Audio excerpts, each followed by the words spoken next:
from GenderCat.com. I wanted to make a video about cure inhibition.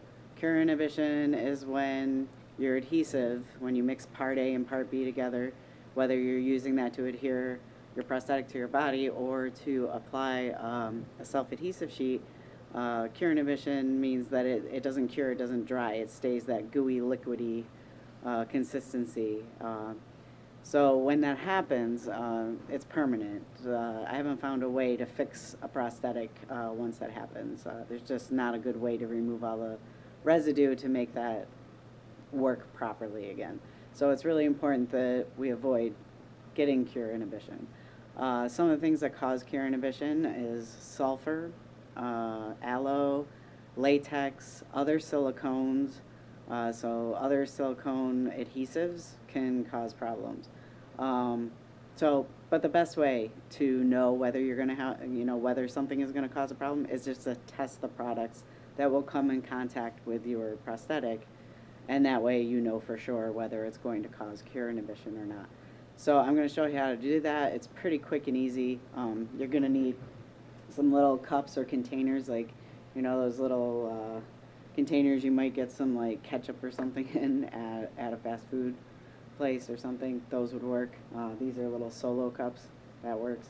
And I've gathered all the products that might come in contact with my prosthetic, and we're going to bring this in closer so you can watch this process. If I can figure out how my camera works. It's backwards for me. Okay. So I've got all these cups here, and I also have a cup with some of my water in it. And the reason I've done that is some people have sulfur in their water, and we're beginning to wonder if that's what's causing an issue for some of our customers out there. So I'm going to test my water, and I would encourage you to test your water too. The process is similar to when you're applying adhesive to anything else. You're going to take equal amounts of part A and part B. I'm testing all of these products. I'm going to use 2 milliliters of each part A and part B. That should be enough. So I squeezed part A into the corner of my bag, and now I'm going to squeeze the same amount of part B into the corner of my bag. And then we just twist the bag to put it in the corner there, and then I'm just going to mix it up. Don't mix too long, you'll end up with a cured chunk of silicone in there, but do mix it enough, so that it's mixed. And then we're going to take some scissors and we're going to just snip the little corner of the bag off. And then I'm going to go down here and put a little bit of silicone in each of these cups. Doesn't take much, just a little bit, and then I'll go over all the things that I'm testing and put those in the cup. I actually intended to put the things in the cups first, but this works fine too.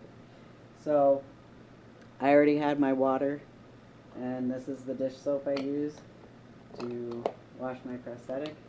So I'm just gonna, if it'll cooperate. Oh my gosh. I'm making a mess. Anyway, put a little bit of the dish soap that I use. Here's some hand soap I might accidentally grab in a hurry one day. Put that in there. Here's shampoo. Put some shampoo in there. And this is some hand sanitizer. I don't know. Here's some body wash. Put that in there. Some lube. I always use coconut oil because I know that's not going to cause a problem. But Planned Parenthood gave me some lube, so I'll test it for you guys. And a condom, which I put some of the stuff on. I'm going to pause this video and we'll come back later and see what cured and what did not. Okay, so we're back, and the stuff in my bag has cured, so things that are going to cure should be cured by now. So we're going to go ahead and check that out. We're going to start with the water. I'm going to go ahead and reach in here, and I have in here cured silicone. So my water's good. I got some paper towels for this because this can get messy. We're reaching in here. So my soap, gotta find my little glob of silicone stuck to the bottom.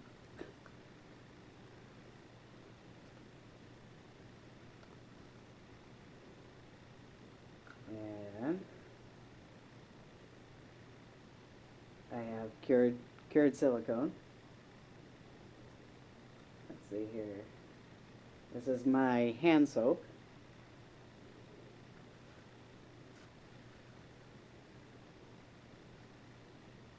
And in here I have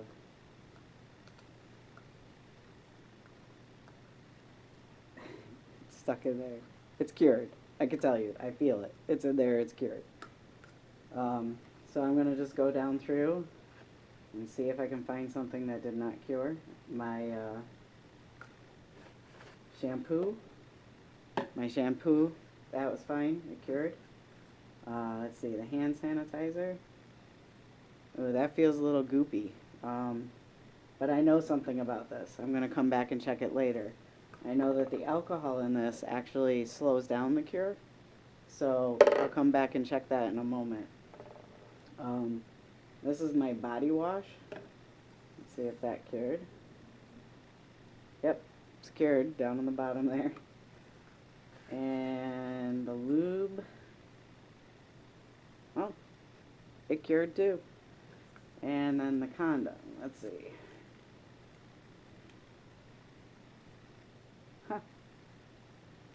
It cured.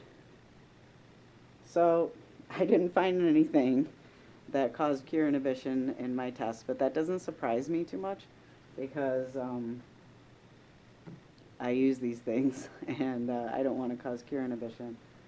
I should probably try to find something that causes cure inhibition so you can see, but I mean basically if it's causing cure inhibition, what it looks like is, you know, it'll look like, you know, that. It'll still be the same way it was when you started, and it won't cure. So hopefully that helps explain what cure inhibition is. You can test all of the products that might come in contact with your prosthetic to make sure that you're not going to cause cure inhibition that way. You know, if you have more products than me, test them. Like, it doesn't take a whole lot of adhesive to do that, and you know, it saves a whole headache of cure inhibition, which basically means you can't use the adhesives on it anymore. Hope that's helpful. Please feel free to contact us at yourbetterproduct@gmail.com if you have any questions or concerns. Thanks.